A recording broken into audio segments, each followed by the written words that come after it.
풍성한 삶의 기초까지 받았는데 어떻게? 라고 하는 제목을 지은 이유는 이 풍성한 삶의 기초 혹은 뭐 다른 여타 교회의 어떤 좋은 훈련들, 뭐 제자 훈련이라고 할 수 있겠죠. 1대1이든 소그룹이든 그런 훈련을 받았다고 해서 사람이 다 변하는가? 다 변하던가요? 너무 이렇게 안 변한다고 하시면 도대체 훈련을 왜 하시는 거예요? 우리는 딜레마가 늘 있는 겁니다. 딜레마가 늘 있어요. 인간은 어떤 단편적이거나 단순한 존재가 아니라 굉장히 총체적이고 복잡한 존재여서 그런 것 같습니다. 그래서 훈련은 분명히 필요합니다. 그러나 그 훈련이 할 수 없는 것들이 때로는 신비로, 때로는 그냥 살아가는 것으로 되어질 때가 있는 것 같아요. 인간을 컴플렉스 덩어리라고 합니다. 우리 1부 때도 우리 박지훈 목사님께서 본인도 굉장한 컴플렉스 덩어리라고 하시는데, 제가 볼 땐 그렇게 컴플렉스가 있을 것 같지는 않아요. 저보다 조금 키가 작은 거, 그게 뭐가 컴플렉스예요? 저보다 훨씬 더 잘생기고, 노래 훨씬 더 잘하시고, 더 젊고, 저보다 10년 이상 더 잘 사실 거예요. 네. 근데 컴플렉스 덩어리래요. 여러분 어떠십니까? 근데 이 컴플렉스는 단어 뜻 자체가 복잡한이라는 뜻이에요. 복잡한. 그러니까 인간은 복잡한 덩어리고 모순 덩어리예요. 만약 이 제자 훈련, 이 어떤 훈련, 정말 좋은 그런 훈련이 있어서 이 훈련을 하면 다 변한다. 우린 그런 걸 뭐라 그러죠? 약 판다 그러죠. 약 판다. 이거 한번 잡수셔봐. 다 나. 그게 거짓이에요. 만약 그렇게 인간이 변할 수 있다면 이미 2000년 전에 다 됐었어야 돼요. 1부 때도 여쭤보시니까 모든 분들이 거의 아멘 하시더라고요. 그럼 만약 여러분 예수님께서 특별 3년 강자 여시고 돈도 꽤 비싸. 근데 그 3년 강자 여시면 여러분 가실 거예요, 안 하실 거예요? 다 등록하실 거잖아요. 저부터 등록할걸요? 교회마다 각 한 사람만 하면 된다. 그럼 대표목사 가야지. 이렇게 하지 않겠어요? 근데 여러분 3년 반 동안 제자들이 다 변했나요? 아니요. 너무나도 한심할 정도로 그 제자들이 변하지 않았어요. 그래서 3년 반 동안 예수님의 그 제자 훈련은 실패한 건가요? 아니요. 꼭 필요했어요. 그런 마음으로 앞으로도 여러분이 풍성한 삶의 기초라든지 여러 꿈꾸는 공동체 안에서, 가정교회 안에서, 청년부 안에서 그런 훈련들을 계속하기를 응원합니다. 오늘 저는 여러분과 함께 구약 인물 가운데 참 비참했던, 그리고 그 이름에 우린 늘 어두운 그림자가 따라오는 한 사람을 살펴보려고 해요. 이분은 컴플렉스 덩어리였어요. 저 같은. 근데 이분의 시작은 분명히 좋았습니다. 근데 왜 이분의 태장이 그렇게 아름답지 않았는지 그 모습을 살펴보면서 저와 여러분의 모습을, 또 우리 공동체가 앞으로 나아가야 될 길을 함께 살펴보려 합니다. 그 인물은 사울입니다. 사울을 집어삼킨, 우리가 익히 알고 있는 그 사울의 그 모습은 분노와 폭력의 괴물들의 모습이 그 인생을 붙들고 있었어요. 여러분, 일상생활 속에서 분노하는 것, 화를 내는 것은 자연스러운 현상입니다. 그죠? 오늘 아침에도 어제 저녁에도 이렇게 화를 내시고 오신 분들 계시죠? 네, 아멘까지 하실 필요는 없는데 있으세요? 저도 어제 새벽에 화를 내고 왔어요. 폭파시켜보자. 근데 오늘 말씀이 생각나서 화를 폭발하진 않았어요. 화를 좀 참고 왔어요. 새벽 2시. 궁금하시면 제 집에 찾아오세요. 제가 다 얘기해 드릴게요.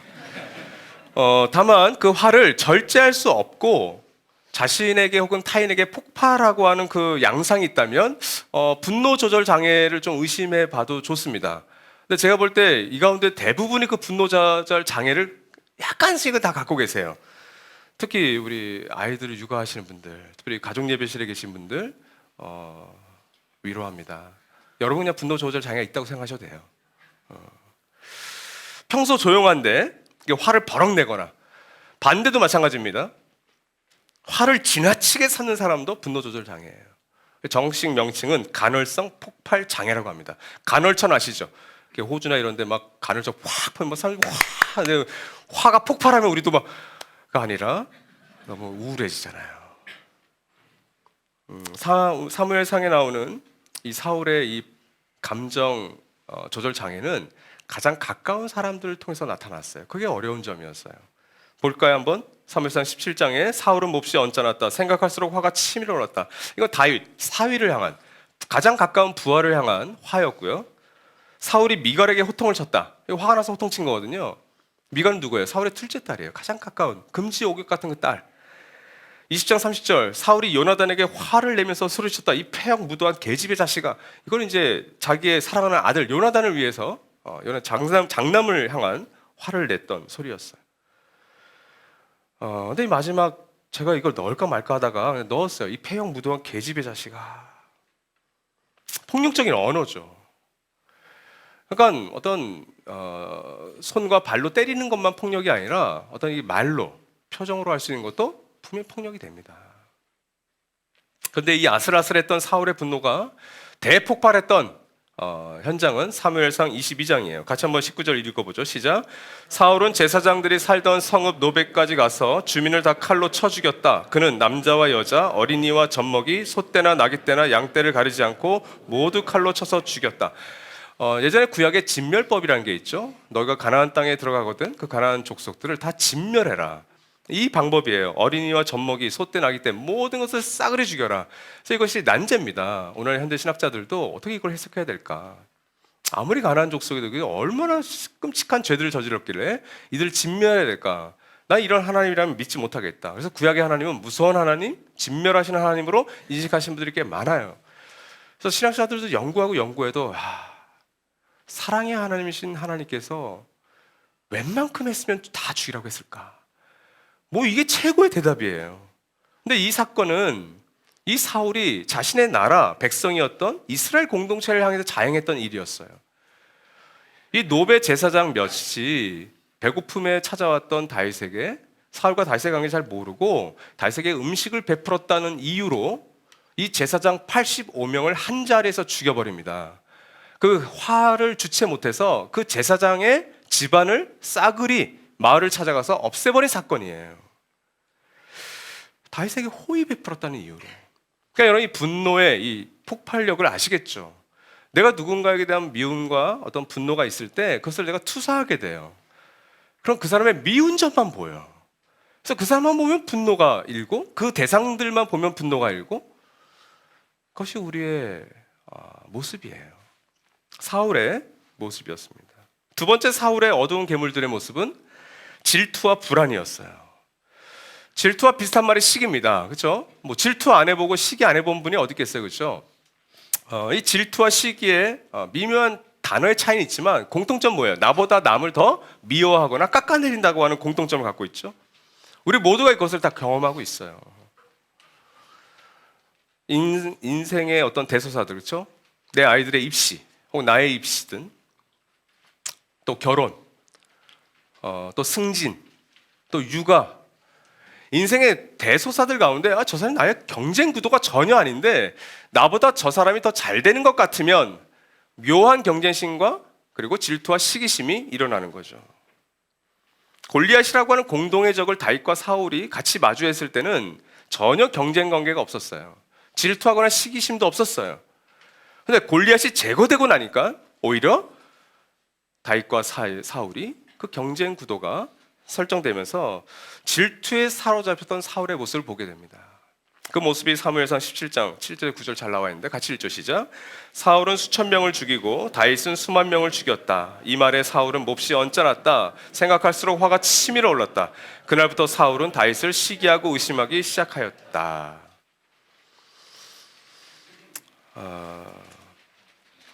성경 읽을 때는 좀 이렇게 상상력을 갖고 읽으시면 좋겠죠. 이 말에 사울은 몹시 언짢았다. 표정도 언짢아지는 게 좋습니다. 언짢은 거 다 아시잖아요. 생각할수록 화가 치밀어 올랐다. 이게 정확히 읽은 거예요, 성경을. 그리고 다윗을 시기하고 의심하기 시작했다.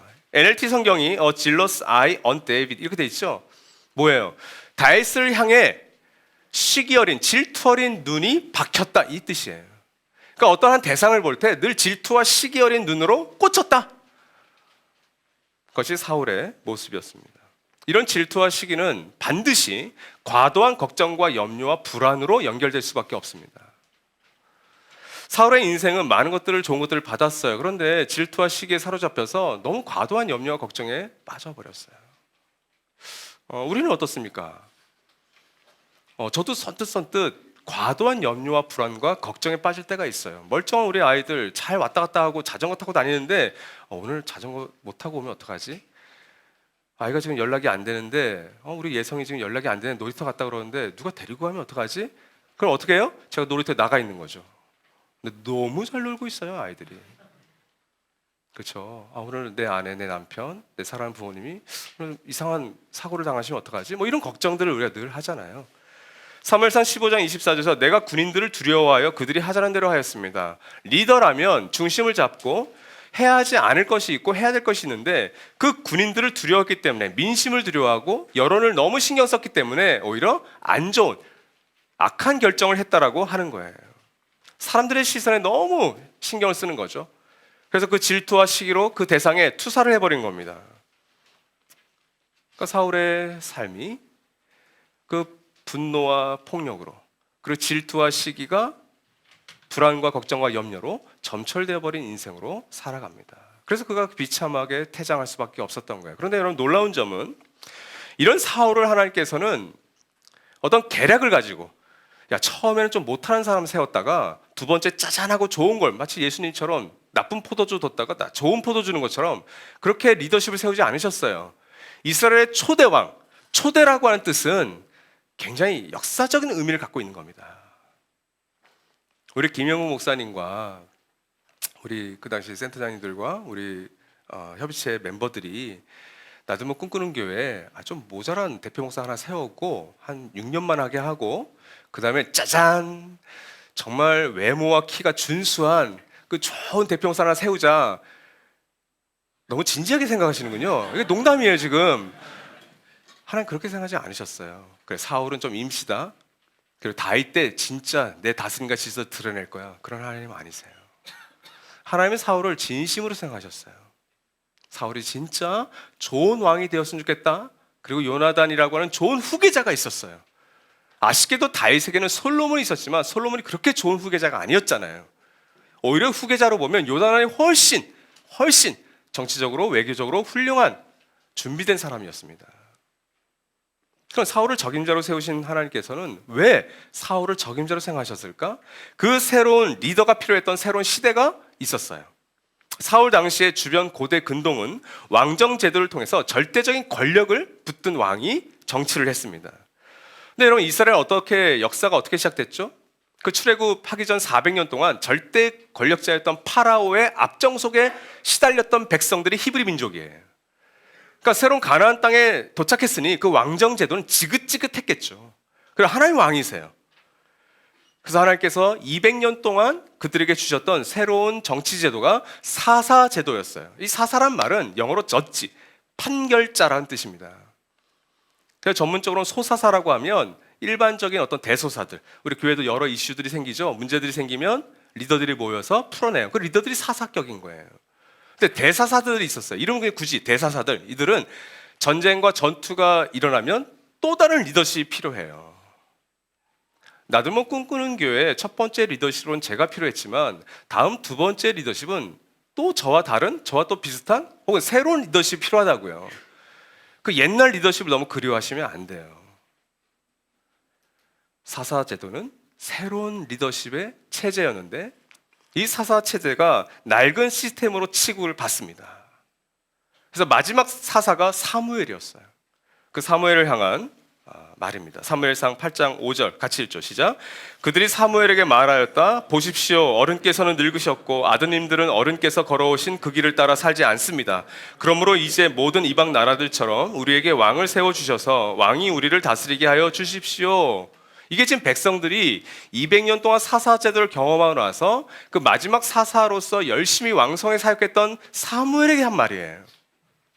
이 말이 어른께서 늙으셨다는 게 단순히 신체적인 나이를 말하는 게 아니죠. 그의 영적 판단력, 분별력, 당신의 시대가 좀 끝나고 있다 이런 얘기죠. 아드님들은 그 길을 따라 살지 않습니다. 후계자를 준비 못했어요. 그래서 이 백성들이 와서 이 사사 제도가 아닌 고대 근동에 정말 빠릿빠릿하게 돌아가고 정말 그 나라들을 부강하게 해주는 저 왕정 제도를 우리도 택하게 해달라고 요구하고 있는 겁니다. 그렇죠. 우리가 지난 총선을 위해서 함께 기도했지만 그 총선의 민심이 어떻게 반영됐는지를 여러분 모두가 다 보고 있잖아요. 어떤 한 정권, 정부가 잘하면 더 힘을 몰아주겠죠. 근데 이게 너무 아니다 싶으면 또 그 힘을 빼는 것, 그게 정치예요. 선거고. 지금 사울도 그것을 경험하고 있는 겁니다. 이 제안에 사무엘은 발끈했어요. 그런데 하나님께서는 오히려 아니다. 왕이 준비되어 있다. 그러면서 사울을 소개하시고 사울을 이 역사의 무대에 세우시는 분이 하나님이세요. 얼마나 좋은 출발을 했습니까? 그 사울에겐 두 가지 조건이 있었어요. 하나는 외적인 조건이었는데 사울은 준비된 리더였습니다. 그의 첫 등장을 한번 볼까요? 사무엘상 9장 1절 2절 같이 읽죠. 시작.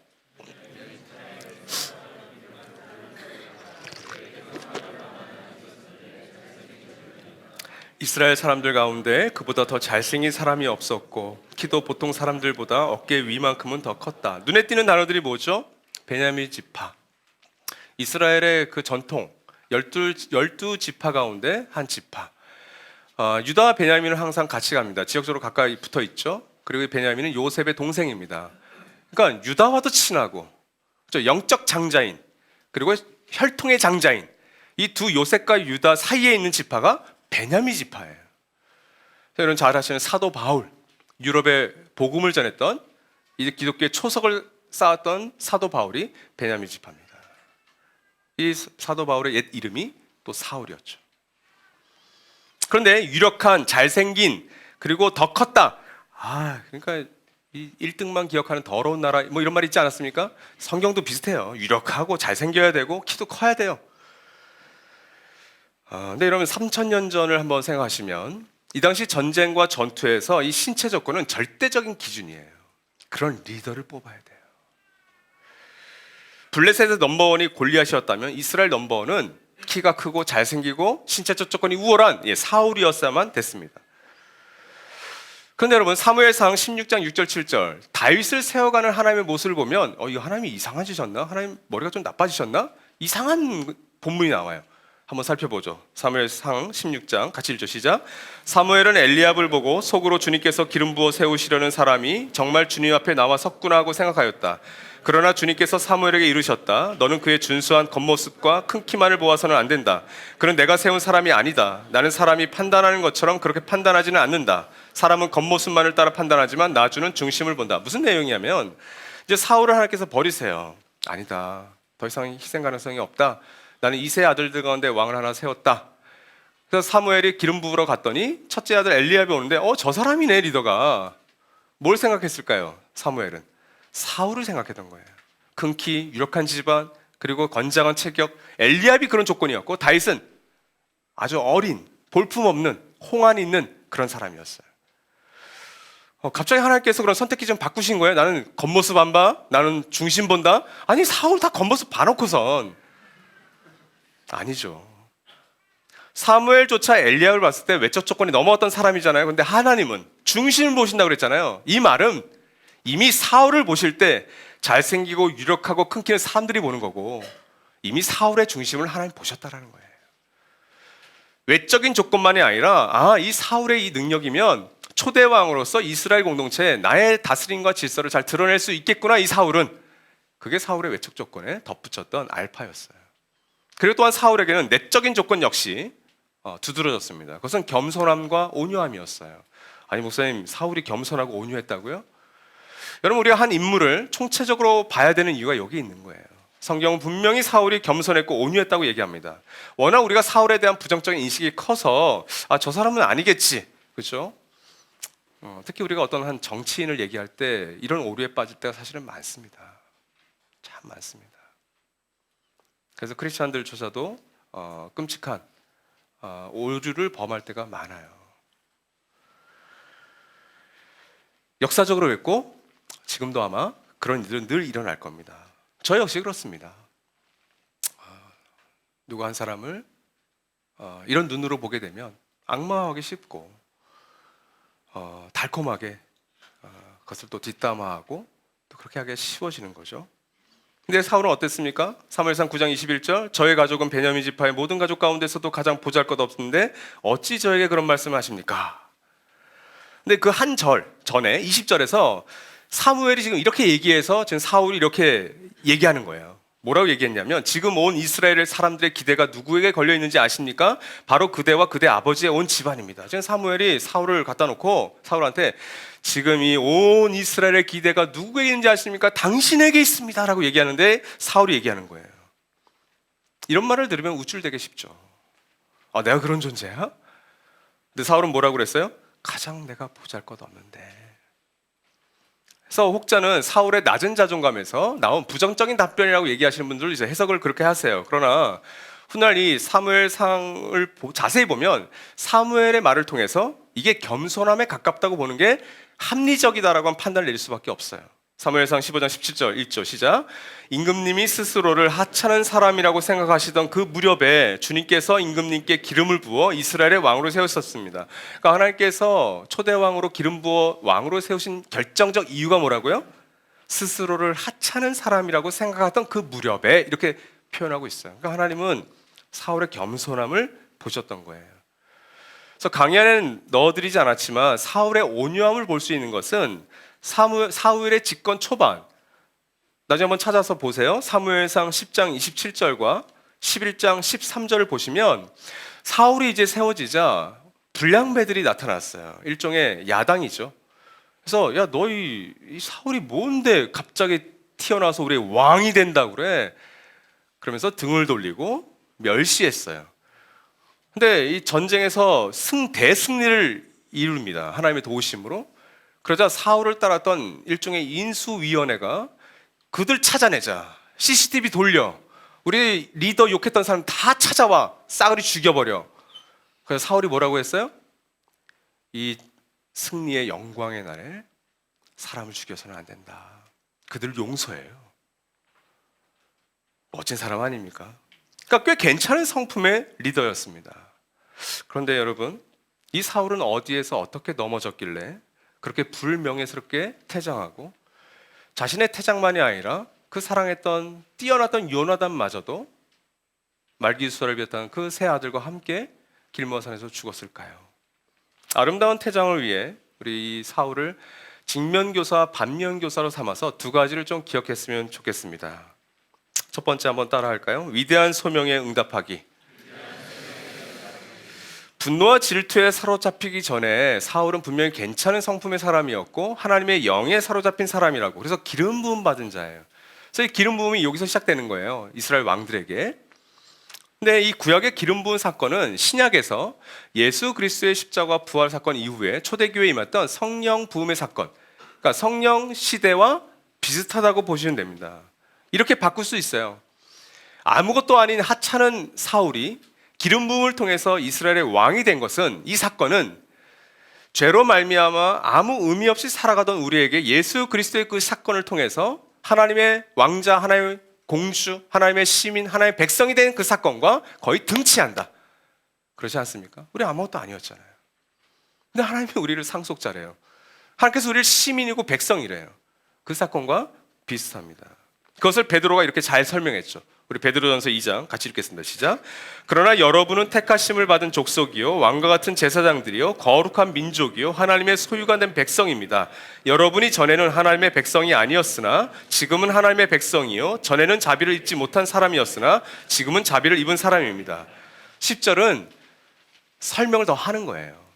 바울의 독특한 화법과 비슷하죠. 바울도 전에는 너희가 이랬으나 진노의 자식이었으나 이제는 너희가 하나님의 상속자다. 근데 베드로도 똑같이 전에는 너희가 하나님의 백성이 아니었으나 이제는 하나님의 백성이다. 지금 자비를 입었다. 똑같습니다. 베드로와 바울은. 그리고 9절은 너희는 택한 족속이요 왕같은 제사장이요 거룩한 나라요 백성이라고 얘기하고 있는 거예요. 이게 뭐예요? 소명이에요. 불을 소해 목숨명. 내 목숨을 누군가에게 맡기는 것, 그것이 소명입니다. 어떤 예가 좋을까 생각했더니 군인의 예였어요. 군인으로 나라의 부름을 받는다라는 것은 자유와 안락함을 내가 빼앗기지만 그 나라의 부르심에 내가 응답해서 자부심과 자랑스럽게 생각하는 거예요. 2000년 전 로마 제국은 이 군인이라고 하는 신분에 대한 엄청난 자부심을 가졌던 국가입니다. 그 국가를 가장 잘 닮은 나라가 미국이죠. 근데 미국만이 그런 게 아니라 러시아, 중국, 북한, 일본, 심지어 자위대지만 우리나라도 마찬가지예요. 일종의 뭐 애국심 뿡뿡 한다 그러죠. 군인에 대해서 어떻게 대접하느냐를 보면 알게 돼요. 우리나라는 군인을 많이 무시했었어요. 물론 독재 국가가 있고 많은 그런 게 있었지만 군발이 휴가 나온 애들 막. 왜 군발이까지 갔죠? 똑같이 우리를 하나님 나라의 상속자, 하나님 나라의 시민으로 불러주셨다는 그 소명은 어떤 걸까요?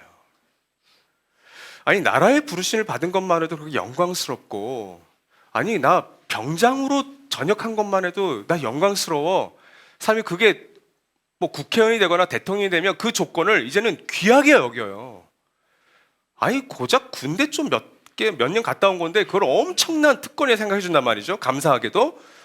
근데 하나님 나라의 시민이 된다는 것은 도대체 어떤 영광과 어떤 큰 소명일까요? 사랑하는 여러분, 이 하나님의 위대한 소명이 어디에 담겨 있는지 아십니까? 바로 우리가 들었던 복음에 담겨 있는 거예요. 그래서 이 복음을 정말 듣게 되면 전하는 자나 듣는 자나 가슴이 정말 뛰게 되어 있어요. 복음이 뭡니까? 다시 한번 이 복음에 대해서 정리해 드릴게요. 하나님께서 우리를 하나님 당신 자신을 넣어야 제대로 달리고 제대로 살 수 있게 만드셨어요. 쉽게 얘기하면 사람이 엔진을 만들어서 자동차와 비행기를 돌아가게 만들죠. 날게 만들죠.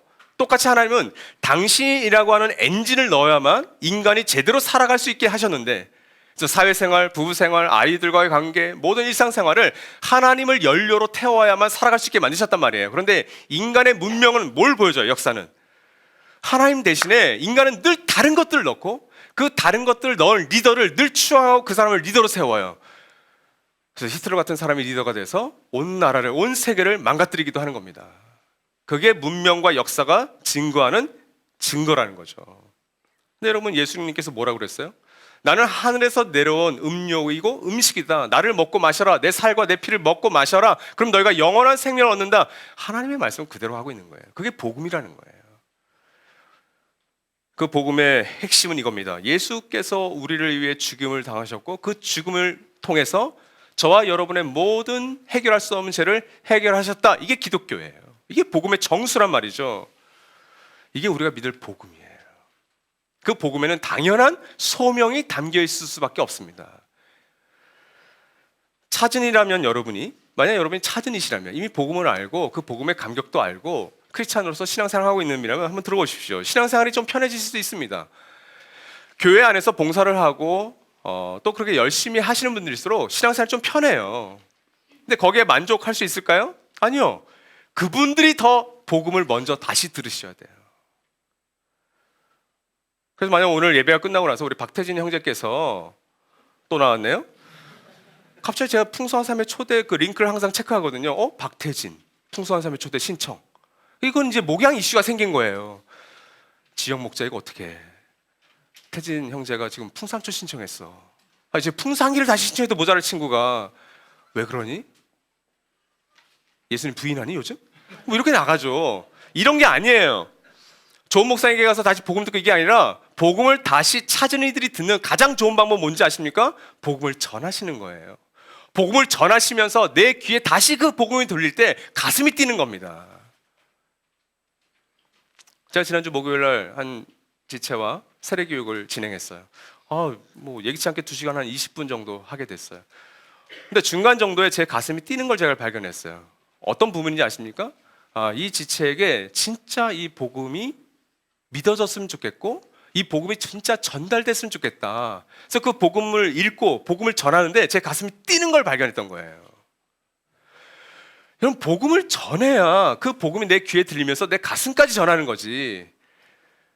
어떤 좋은 말씀 듣고 어떤 좋은 말씀을 늘 유튜브를 통해서 듣고 그것이 여러분을 살리는 건 아니에요. 그건 여러분의 귀를 바울이 경고했듯이 간지럽게, 귀가 즐겁게 해주는 거예요.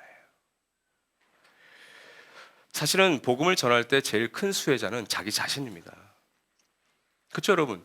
복음으로 내 가슴이 안 뛰는데 그 복음을 어떻게 내 아이에게 전해요? 내 아이든 VIP든 찾는 이든 내 가슴이 아, 그치. 내 죽었던 심장이 복음으로 뛰었었지.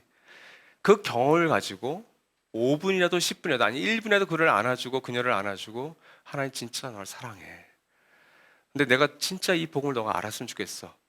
그렇게 전해야 복음이 전달되죠. 찾는 이의 경우 여러분의 주변에 손길을 내미십시오. 우리들 안에도 남편을 따라 혹은 아내를 따라 혹은 부모를 따라 오는 우리 아이들 또 그런 분들이 계세요. 배우자들도. 자존심을 좀 내려놓으셔도 돼요. 나 좀 도와달라. 가족의 목자님들께 부탁하십시오. 사역자들에게 전하십시오. 여러분에게 수준에 맞게 여러분의 환경에 맞게 복음 전할 수 있는 분들이 우리 언약 가족들 하는 가족들 수백 명이 계십니다. 진짜예요. 여러분에게 정말 전달할 수 있는 그분들이 계세요. 히즈테이블을 이용하십시오. 우리 김용 목사님께서 이제 그 사역을 준비하시겠다 이렇게 열정을 내시는데 그 찾는 이들 내 복음이 정말 필요한 그 친구들 있다면 데려가세요.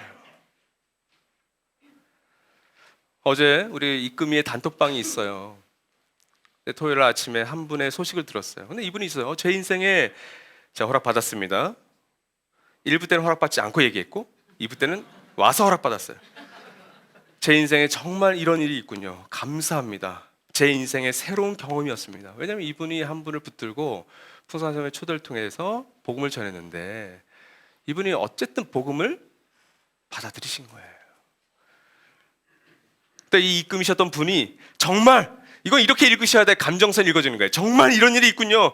감사합니다. 할렐루야. 제 인생의 새로운 경험이었어요. 라고 했는데 이제 이렇게 쓴 거죠. 선 여러분, 여러분이 매주 듣고 있는 설교와 여러분이 찬양하고 있는 가사 속에는 위대한 하나님의 소명이 담겨있는 복음이 들려지는 거예요. 찾는 이들만을 향해서 하는 것이 아니라 이미 찾은 이 우리들, 그 뛰었던 가슴이 아직 지금 식어져 있는 것 같은 우리 모든 찾은 이들에게도 그 복음은 계속 들려져야 됩니다. 그 복음이 들려지고 그 복음이 전해지는 그 상황 속으로 저와 여러분을 몰아넣을 수 있는 저와 여러분 되시기를 소망합니다. 두 번째 따라 합시다. 위대한 사명에 순종하기. 안타깝게도 사울은 그 소명이 사명으로 이어지지가 않았어요. 사명은 불일 사자의 목숨 명자.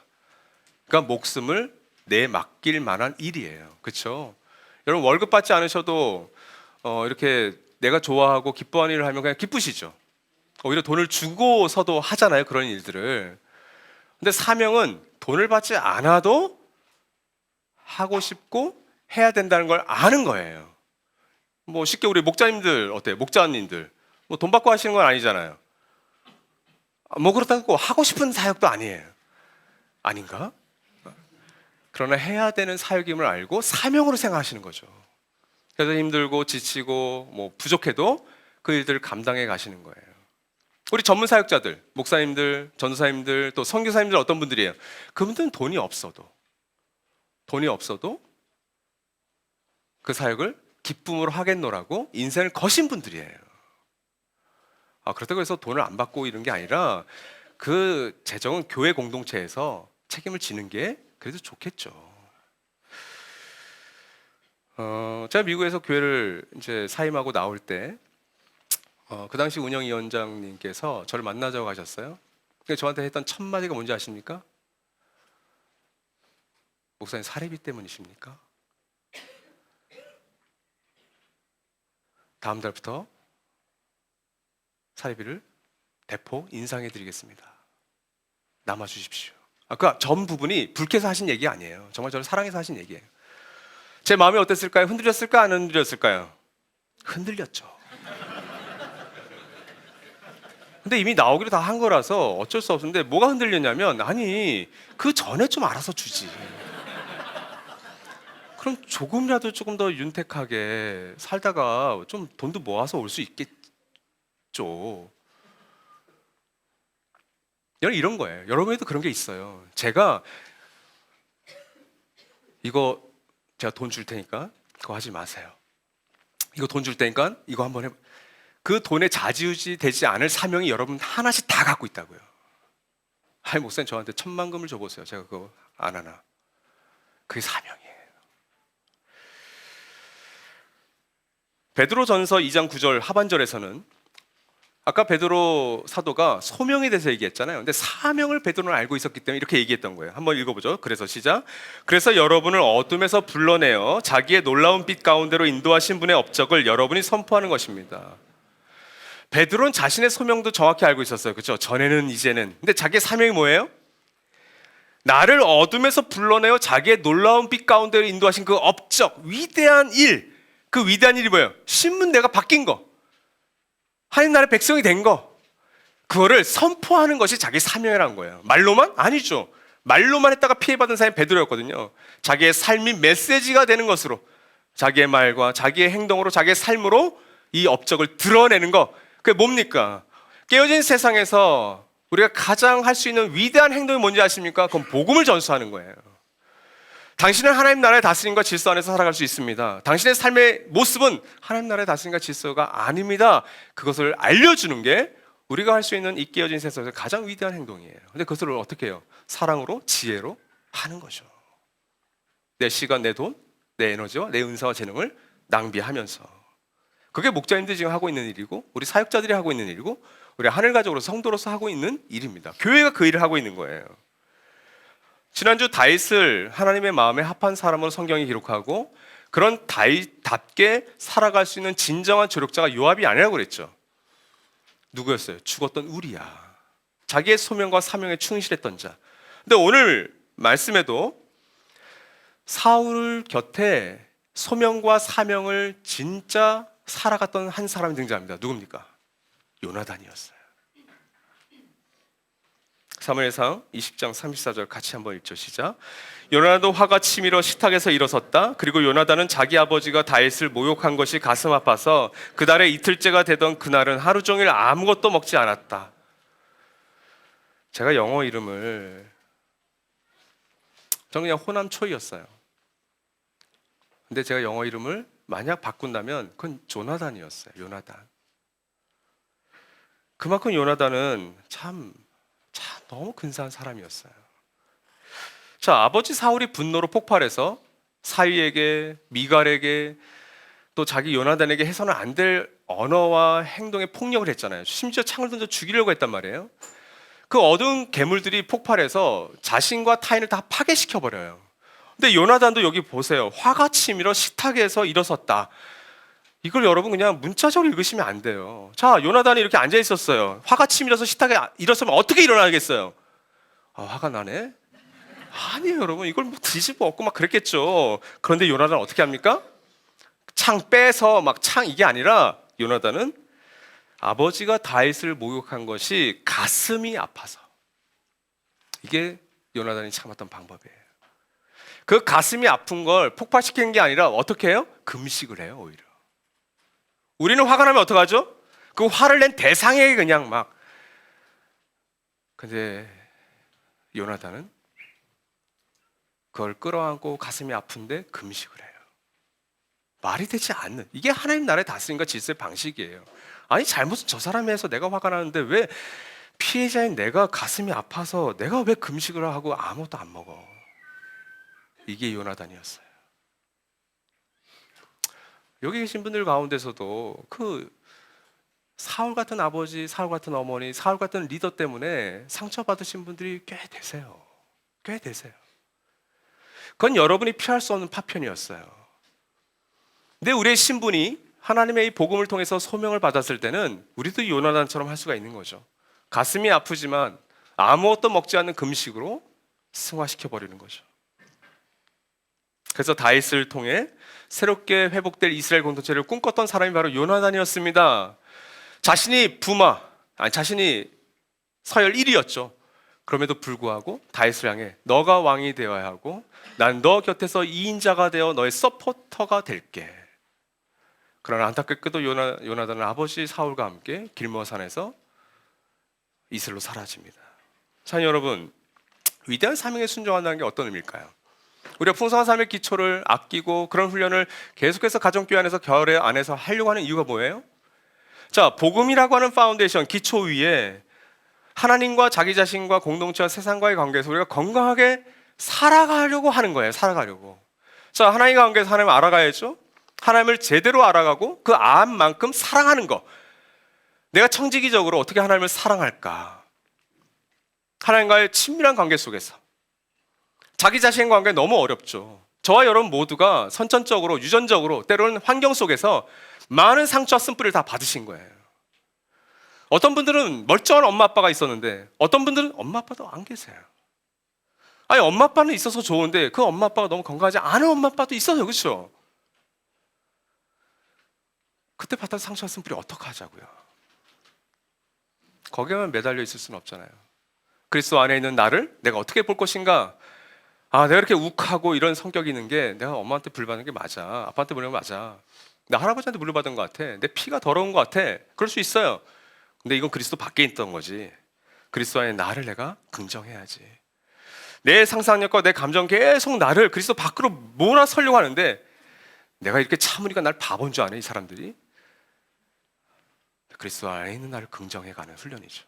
공동체는요. 아니, 가정교회 먼저 얘기하기 전에 가정부터 얘기하자고요. 부부관계 쉽냐고요. 부부관계 쉽냐고요. 아이들과의 관계 쉬우세요? 제가 어제 새벽 2시에 화가 날 뻔한 일이 왜 생겼을까요? 아내였으면 지금 안 하셨죠. 몇 번째 아이인지 아실 것 같죠? 그 단골 메뉴. 확대해서 가정교회는 어떤가요? 가정교회는 또, 아이, 그 싱글들과 우리 그 전혀 다른 부부들이 또 모여있는 곳이잖아요. 그곳에서 공동체됨을 정말 믿고, 야, 진짜 사랑하지 않고 이해하지 않고 공감하지 않으면, 용납하고 용서하지 않으면 흐트러질 수밖에 없는 공동체, 이미 하나 된 공동체로 우리가 믿고 한번 살아가 보자 하는 거죠. 그래서 여러분, 공동체는 저희 가정교회 이렇게 별로 안 바꿔줘 드리잖아요. 뭐 이사를 하거나 어떤 이유가 특별히 있어야지. 평생 간다고 생각하세요. 이 생각을 평생 가면서 그냥 모난 것도 좀 이렇게 부서지고 맞춰지는 거구나. 아니, 또 안 맞춰지면 어때? 누군가는 먼저 죽을 거 아니에요.